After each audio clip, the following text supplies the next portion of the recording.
Spark plug. ஆமாங்க, spark பிளக்கே தான். இதுக்கு முன்னாடி நம்ம அப்பாச்சி வீடியோ பார்த்துருப்பீங்க. அந்த வீடியோவில் நம்மளோட ஸ்பார்க் பிளக் தான் போயிருக்கு அப்படின்ட்டு ஷோரூமில் சிம்பிளாக சொல்லிட்டாங்க.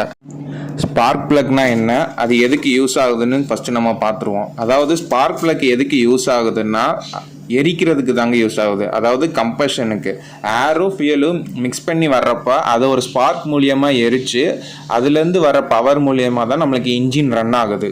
ஸோ நம்ம ஸ்பார்க் பிளக் எதனால் போயிருந்துச்சு அப்படின்னு சொல்லி நம்ம ரிசர்ச் பண்ணும்போது ஒவ்வொருத்தர் ஒவ்வொரு ரீசன் சொன்னாங்க. ஃபஸ்ட்டு ரீசன் என்னன்னா ஸ்பார்க் பிளக்கில் கார்பன் படிஞ்சிருக்கும் அப்படின்னு சொல்கிறாங்க. செகண்ட் ப்ராப்ளம் என்ன சொல்கிறாங்கன்னா ஏரும் ஃபியூலும் சரியாக மிக்ஸ் ஆகாமல் இருக்கிறதுனால ஸ்பார்க் பிளக் வந்து ஒழுங்காக ஒர்க் ஆகாமல் இருந்திருக்கும் அப்படின்னு சொல்கிறாங்க. அப்படி இல்லைனா உடஞ்சி இல்லைனா துருப்பிடிச்சு எலக்ட்ரோடாக இருக்கலாம் அப்படிங்கிற மாதிரி சொல்கிறாங்க.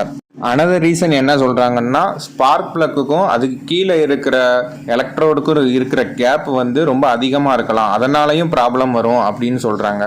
ஸோ இதில் எந்த பிரச்சனையுமே நம்ம வண்டியில் இல்லை. அப்போ எதுக்கு மாற்றிருப்பாங்க அப்படின்னு தெரிஞ்சால் நீங்கள் கமெண்டில் மென்ஷன் பண்ணுங்கள். இந்த ஸ்பார்க் பிளக் சேஞ்ச் பண்ண ஃபுல் வீடியோ நம்ம சேனலில் இருக்குது, மறக்காமல்